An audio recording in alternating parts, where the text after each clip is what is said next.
नदियापुर गांव में बसंत नाम का एक नौजवान नाविक रहता था। नदियापुर गांव की सीमा में आने जाने के लिए लोगों को नाव का ही सहारा लेना पड़ता था। बसंत एक सीधा साधा नाविक था। उसके परिवार में उसकी पत्नी और एक बूढ़ी माँ थी। बसंत बेहद गरीब था। बसंत के ऊपर नदियापुर गांव के लगभग सभी लोगों का कर्जा चढ़ा हुआ था। आज बसंत अपनी नाव के पास पहुंचा ही था कि तभी गांव का सेठ धनीराम कुछ लोगों के साथ उसके पास आ धमका। बस बहुत हो गया, अब मामला बर्दाश्त से बाहर होता जा रहा है, समझ गया? पूरे 6 महीने हो गए मुझे बेवकूफ बनाते हुए तुझे। आज मैं अपने पैसे ले जाकर ही रहूंगा, समझा? मुझे कुछ दिनों की मोहलत और दे दो सेठ जी। आप तो जानते ही हो कि इस वक्त धंधा कितना मंदा चल रहा है। अबे तेरा धंधा कोई मंदा नहीं चल रहा। सच तो ये है कि तू मेरे पैसे देना ही नहीं चाहता। नदियापुर गांव में आने के लिए और जाने के लिए नाव का ही सहारा लेना पड़ता है। ऊपर से ये इलाका टूरिस्ट इलाके में भी आता है। सैलानियों की कोई कमी नहीं है यहाँ पर। तेरा धंधा मंदा कैसे बढ़ सकता है बे? सेठ जी, सारे गांव वाले जानते हैं कि मेरी किस्मत कितनी फूटी हुई है। मैं बड़ी मेहनत से पाई पाई इकट्ठा करता हूँ, लेकिन वो पैसे किसी न किसी वजह से मुझसे खर्च हो जाते हैं। बसंत पर सेठ धनीराम बसंत का मजाक उड़ाते हुए अपने लोगों को देखकर बोला। रे सुना तुम लोगों ने? ये बड़ी मेहनत से पाई पाई जोड़कर रकम इकट्ठा करता है और इसे खुद नहीं पता कि इसके पैसे कहाँ खर्च हो जाते हैं बे? इतना कहकर धनीराम गुस्से से बसंत की ओर देखकर बोला। ये क्यों नहीं कहता कि तू एक नंबर का अय्याश है? सारे पैसे अय्याशी में खर्च कर देता है। बेवकूफ आदमी, तुझे कोई और नहीं मिला बेवकूफ बनाने के लिए है बे? नहीं नहीं, ऐसा मत कहिए सेठ जी। नदियापुर के सारे लोग जानते हैं कि मैं कितना शरीफ हूँ। मेरे घर में मेरी पत्नी और मेरी बूढ़ी माँ रहती है। मैंने तुझसे ये नहीं पूछा कि तेरे घर में कौन कौन रहता है, समझ गया? अरे तेरे घर में तेरी बूढ़ी माँ रहे या तेरी पत्नी, मुझे इससे क्या? मुझे तो बस मेरे पैसे से मतलब है। और रहा सवाल तेरे शरीफ होने का, अरे तूने तो सारे गांव से कर्जा ले रखा है और जहाँ तक मुझे जानकारी है तूने किसी के पैसे नहीं चुकाए। मुझे थोड़ी सी मोहलत और दे दीजिए सेठ जी। मैं वादा करता हूँ कि मैं आपकी एक एक पाई चुका दूंगा। ठीक है, लेकिन इस बार मैं तुझे 10 दिन से ज्यादा की मोहलत नहीं दे सकता। 10 दिन के अंदर अंदर अगर मुझे मेरे पैसे नहीं मिले ना, तो मैं तेरा मकान तुझसे छीन कर तुझे धक्के देकर तेरे मकान से बाहर निकाल दूंगा। समझ में आ गई? इतना कहकर धनीराम वहाँ से चला गया और बसंत अपना मुंह लटकाते हुए अपने काम पर लग गया। शाम को थका हारा बसंत जैसे ही अपने घर पर पहुँचा, उसकी पत्नी बोली। आ गए सेठ जी घर पर। आपके पीछे बहुत सारे मेहमान आपको पूछते हुए आए थे। उन्होंने आपका काफी देर तक इंतजार किया और बेचारे इंतजार करके बहुत थक गए। अभी कुछ देर पहले ही गए हैं। झुमकी, मैं जानता हूँ कि तुम किन की बात कर रही हो। जब तुम सारी बातें जानते ही हो तो फिर उन सबके कर्जे क्यों नहीं चुका देते? तुम अच्छी तरह से जानती हो झुमकी, पिछले कुछ सालों से मेरे साथ क्या हो रहा है। मैं जब भी कुछ पैसे जमा करता हूँ वो किसी न किसी तरह से खर्च हो जाते हैं। पिछली बार माँ का पैर टूट गया था, उसके इलाज में कितने पैसे खर्च हो गए। उसके बाद चोट लगने से तुम्हारी पसली फ्रैक्चर हो गई थी, उसके इलाज पर कितने पैसे खर्च हो गए। मैं तुम्हारी बातों को समझती हूँ, लेकिन गाँव वाले इस बात को नहीं समझते। उन्हें तो बस अपने पैसों से मतलब है और आखिरकार वो तुमसे कब तक पैसे नहीं मांगेंगे।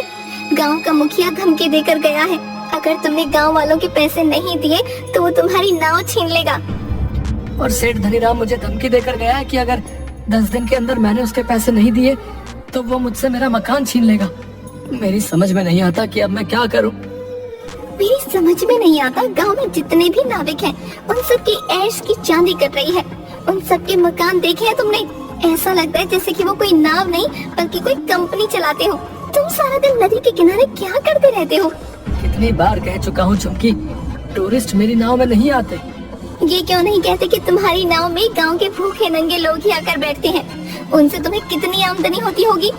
तुम अपनी नाव में नदियापुर घूमने आए सैलानियों को क्यों नहीं बिठाते? जितने भी नाविक हैं वो झूठ बोलकर टूरिस्ट को अपनी नाव में बैठाकर सिर्फ उन्हें चूना लगाते हैं और मुझे झूठ बोलना नहीं आता। नहीं चाहिए मुझे हराम की कमाई। अरे सच्चाई के देवता, ये धंधा है। ये क्यों नहीं कहते कि तुम्हें धंधा करना ही नहीं आता? जिसे तुम धंधा कह रही हो मैं उसे अच्छा नहीं समझता। मेरी तो किस्मत ही फूटी हुई है कि मुझे तुम्हारे जैसा पति, बेवकूफ पति मिला। अगर ऐसे ही हाल रहा ना तो वो दिन दूर नहीं कि जिस दिन तुम्हारी नाव भी तुमसे छीन ली जाएगी। उसके बाद मुझे और माँ जी को इस घर से धक्के देकर बाहर निकाल दिया जाएगा। उसके बाद अपने सच्चाई के प्रवचन बाहर बैठकर देते रहना। इतना कहकर झुमकी गुस्से से वहां से चली गई। ऐसे ही 10 दिन गुजर गए। 10वें दिन बसंत नदी के किनारे उदास बैठा हुआ गहरी सोच में डूबा हुआ था कि तभी वहां पर धनीराम फिर से आ पहुंचा। याद है ना बसंत, आज तेरा आखिरी दिन है। अब इससे ज्यादा मैं तुझे और मोहलत नहीं दे सकता भाई। शाम को मैं तेरे घर पर आऊंगा वसूली करने के लिए। मेरे पैसे तैयार रखना, नहीं तो अपना बोरिया बिस्तर समेट कर चुपचाप चले जाना। इतना कहकर धनीराम वहां से चला गया। बसंत अपने आप से बोला, अब क्या होगा? पूरे 10 दिन से मेरी नाव में मुश्किल से 20 मुसाफिर भी नहीं बैठे होंगे। मैं धनीराम के पैसे कहाँ से दूंगा? अगर मैंने उसे पैसे नहीं दिए तो वो मेरे परिवार को बेइज्जत करके घर से निकाल देगा। मैं कहाँ जाऊँ, क्या करूँ? बसंत हसरत भरी निगाहों से और नाविकों को देखने लगा जिनकी नाव पर टूरिस्ट सवार थे। तभी बसंत के कानों में एक बूढ़े व्यक्ति का स्वर टकराया। क्या तुम मुझे दूसरी दुनिया के छोर तक छोड़ सकते हो? बसंत उस बूढ़े की बात सुनकर हैरत में पड़ गया। लगता है आपका दिमाग खिसका हुआ है बाबा। ये कैसी बातें कर रहे हैं आप? मेरा कहने का मतलब ये है बेटा, तुम मुझे इस नदी के दूसरे किनारे पर छोड़ देना। तो सीधे सीधे ये कहिए ना बाबा कि आपको दूसरी सीमा पर उतरना है। ठीक है बाबा, 200 लगेंगे। मैंने सुना है कि तुम बूढ़े और गरीब यात्रियों से पैसे नहीं लेते। सही सुना है बाबा, लेकिन क्या करूं? लगता है मुझे अपने नियम और कायदे अब बदलने पड़ेंगे। चाहे कितनी भी मुसीबत क्यों ना आ जाए, अपने उसूल इंसान को कभी नहीं बदलने चाहिए। वक्त बदलते हुए देर नहीं लगती। मैं इस वक्त बहुत परेशान हूँ बाबा। जाओ जाकर कोई दूसरी नाव पर बैठ जाओ। लेकिन मुझे तो सिर्फ तुम्हारी ही नाव पर बैठना है, पर मेरे पास पैसे नहीं है तुम्हें देने के लिए। अगर तुम मुझे वहाँ तक छोड़ दोगे तो मैं तुम्हारा एहसानमंद रहूंगा। मेरी पत्नी वहाँ पर इंतजार कर रही है। बूढ़े की बात सुनकर बसंत को बूढ़े के ऊपर तरस आ गया था। ठीक है बाबा, मैं तुम्हारा दिल नहीं तोड़ूंगा। आइए बैठिए, जहाँ आपको जाना है मैं आपको वहाँ छोड़ दूंगा, ठीक है? बसंत की बात सुनकर वह बूढ़ा रहस्यमयी अंदाज में मुस्कुराते हुए बसंत की नाव में बैठ गया। बसंत की नाव नदी के बीच में पहुंची ही थी कि तभी वो बूढ़ा बसंत से बोला, बस मुझे यहीं तक छोड़ दो। बाबा पागल हो गया क्या? यहाँ पर तो सिवाय पानी के अलावा कुछ भी नहीं है। जो मुझे नजर आ रहा है वो तुम्हें नजर नहीं आएगा बेटा। तुम नाव यहीं रोक दो, मैं यहीं उतर जाऊंगा। बाबा तुम डूब जाओगे, पानी बहुत गहरा है। मगर बूढ़े ने बसंत की बात नहीं सुनी और नदी में कूद गया। यह देखकर बसंत बुरी तरीके से घबरा गया और बड़बड़ाता हुआ बोला, अरे कहाँ फंस गया मैं? अगर ये बूढ़ा मर गया तो इसकी मौत का इल्जाम भी मेरे ऊपर लगेगा। तो सभी लोगों ने इस बूढ़े को मेरी नाव में सवार होते हुए देखा है। अब क्या करूं? लगता है मुझे भी नदी में कूदना ही पड़ेगा। इतना कहकर बसंत ने नदी में छलांग लगा दी। मगर उसने जैसे ही नदी में छलांग लगाई, उसने अपने आप को एक बेहद सुंदर जंगल के बीच बहुत छोटे से तालाब में खड़ा हुआ पाया। बसंत तुरंत उस तालाब से निकलकर उस जंगल की ओर देखने लगा। तभी उसके कानों में एक भारी आवाज टकराई।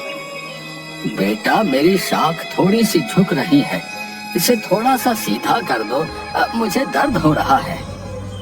बसंत ने देखा कि वो जिस पेड़ के नीचे खड़ा था, बसंत से वही पेड़ बोला था। बसंत डर गया। डरो मत, अगर तुम मेरा ये काम करोगे तो मैं तुम्हें आगे का रास्ता बता दूंगा।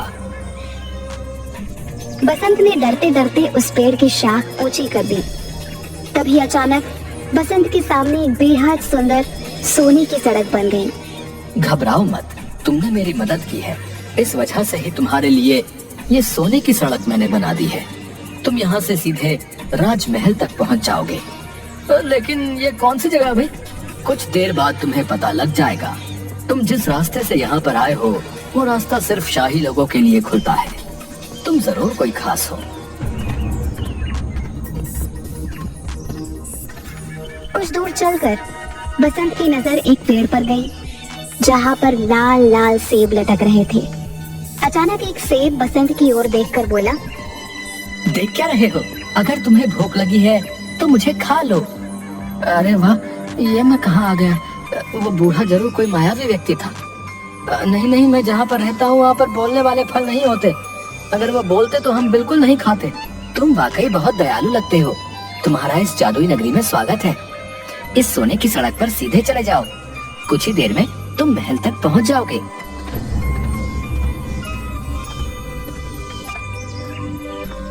कुछ ही देर में बसंत एक आलीशान महल के सामने पहुंच गया। तभी उसके कंधे पर पीछे से किसी ने हाथ रखा। बसंत ने देखा तो सामने वही बूढ़ा खड़ा उसे देखकर मुस्कुरा रहा था। कौन हो तुम और ये कौन सी जगह है? अचानक वह बूढ़ा एक बेहद सुंदर राजकुमार में तब्दील हो गया। ये सारा का सारा राज्य मेरा है। तुम पृथ्वी पर नहीं बल्कि दूसरी एक जादुई दुनिया में हो। दूसरी दुनिया में? मैं कुछ समझा नहीं। दरअसल नदियापुर गांव की नदी के बीच एक दूसरी जादुई दुनिया का द्वार खुलता है। ये एक जादू की दुनिया है। तुम्हारा महल तो बिल्कुल सोने का मालूम होता है। यहाँ के दरवाजे, यहाँ तक कि सैनिक भी सोने के ही मालूम होते हैं। सोने के मालूम नहीं होते, ये सोने के ही है। मैं तुम्हें बहुत दिनों से नाव में बैठा हुआ उदास देख रहा था। मैं जानता हूँ कि तुम बहुत अच्छे स्वभाव के हो और तुम्हारी दुनिया में अच्छे व्यक्तियों के साथ अच्छा बर्ताव नहीं होता, जबकि हमारी दुनिया में ऐसा बिल्कुल नहीं होता। इसलिए मुझे लगा तुम्हारी मदद करनी चाहिए। इतना कहकर वो राजकुमार बसंत को महल के अंदर की ओर ले गया, जहाँ पर सोने के सिक्कों के ढेर लगे हुए थे। ये सारे सोने के सिक्के तुम्हारे हैं। तुम्हारी जितनी मर्जी हो यहाँ से ले जा सकते हो और तुम जब चाहो यहाँ पर आ सकते हो। मगर याद रखना, तुम्हें इस बात को हमेशा रहस्य ही रखना होगा। यहाँ तक कि तुम्हें अपनी पत्नी और माँ को भी इस बारे में कभी नहीं बताना। जिस दिन तुम इस राज को छुपाने में नाकामयाब हो जाओगे, तुम्हारे लिए इस दुनिया के द्वार बंद हो जाएंगे, क्योंकि ये यहाँ का नियम है। बसंत ने एक थैले में सैकड़ों सिक्के भर लिए। वो राजकुमार उसे उसी जादुई पेड़ के पास मौजूद उस छोटे से तालाब पर ले आया। तुम इस तालाब में कूद जाओ, तुम अपनी नाव में दोबारा वापस पहुँच जाओगे। बसंत जैसे ही उस तालाब के अंदर कूदा, उसने दोबारा खुद को नदी के बीच में पाया। बसंत उसी दिन वो सारा सोना शहर में बेच आया और उसने गांव में सबके कर्जे चुका दिए।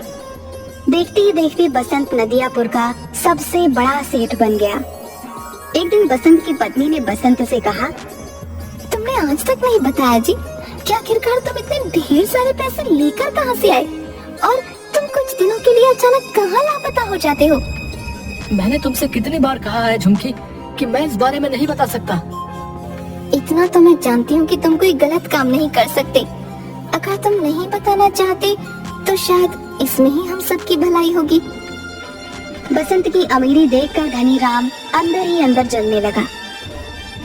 एक दिन उसने अपने खास आदमी भीमा से कहा, मेरी समझ में नहीं आता भीमा कि ये बसंत रातों रात अमीर कैसे बन गया।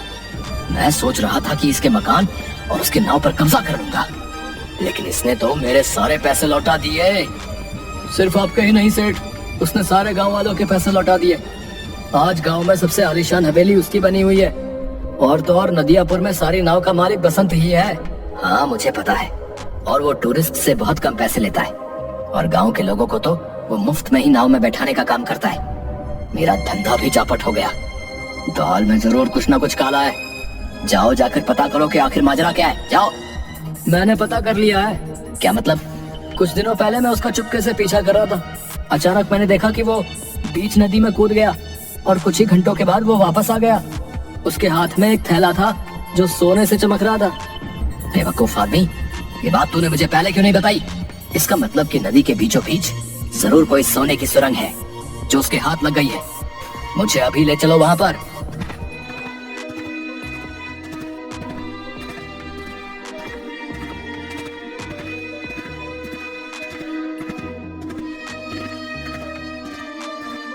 कुछ ही देर में सिर्फ धनी राम और भीमा नदी के बीच पहुंच गए। क्या तुम्हें यकीन है भीमा की बसंत यहीं कूदा था? जी, मैंने उसे ठीक इसी जगह छलांग लगाते हुए देखा था। तो फिर देर किस बात की है भीमा? चलो अब हम दोनों साथ साथ कूदकर उस सोने की सुरंग में पहुंच जाते हैं और सारा का सारा सोना आज ही निकाल लेते हैं। आपने तो मेरे मुंह की बात छीन ली। इतना कहकर वह दोनों नदी में कूद गए। अचानक बहुत तेज एक पानी की लहर आई। भीमा और धनीराम डूबकर मर गए। बसंत ने आज तक उस रहस्यमयी कहानी के बारे में किसी को नहीं बताया था।